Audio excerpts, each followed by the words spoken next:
Salut. Bon, vidéo bi dama koy def olof comme vous le voyez.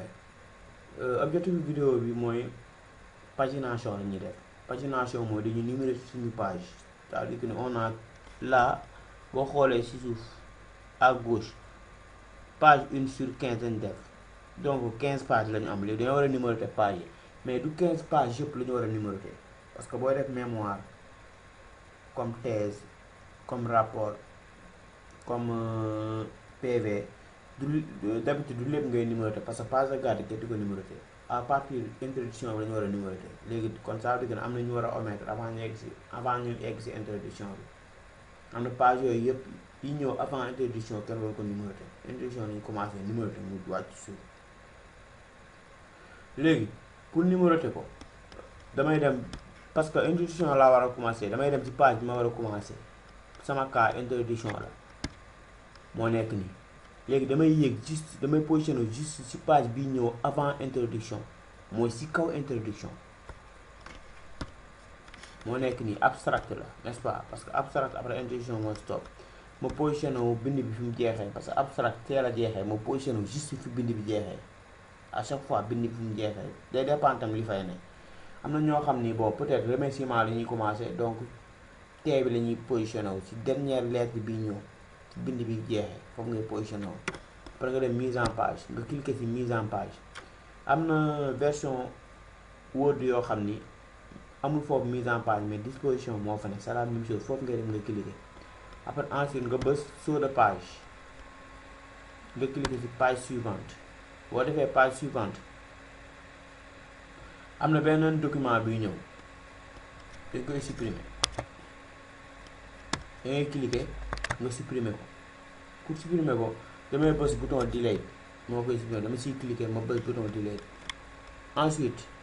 ma wàcc sama introduction ma ñëw introduction bi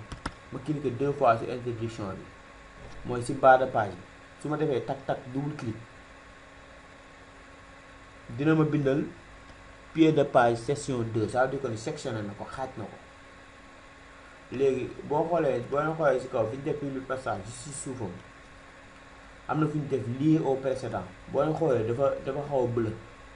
ça parce que dafa actif dama koy désactiver dama ciy cliquer mu dañ léegi désactiver na ko boo leen xoolee maa ngi introduction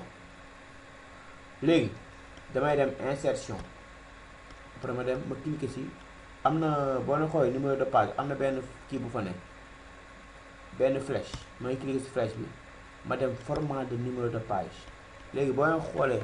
numérotation des pages am na fu ñu def à la suite de la section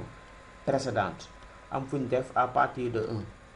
par des fois ci kaw lay ne léegi dañuy cliquer boo cliquer ci suuf day laaj ba numéro nga war a commencer nga defal ko fii 1 fii numéro bi mu fiy def moom lay commencer c'est-à-dire que bu ma defee fii 3 numéro 3 lay commencer su ma paree ma def ok après ma demaat insertion numéro de page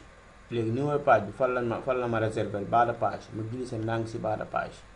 léegi ma dem xool numéro bi ma bëgg jël bon baa ma jël bi jël naa ko numéroté na ko léegi instant yi boo leen xoolee numéroté na introduction léegi su ma neexee mën naa génn léegi boo leen xoolee 1 développement 2 conclusion 3 léegi day numéroté ba muy jeex lii leen soxla woon 5 pages laa am bu ma amoon 10 pages 10 yëpp muy ñëw léegi damay positionné ci maa ngi introduction léegi damay xool ci kaw xool leen ci kaw amul benn numérotation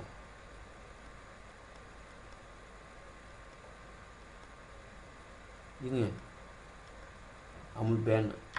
parce que introduction dama ne ko pour mu commencer introduction numéroté abstract moo nekk ci kaw introduction du laal abstract du ci def numéro bon li moo nekkoon vidéo bi merci de votre compréhension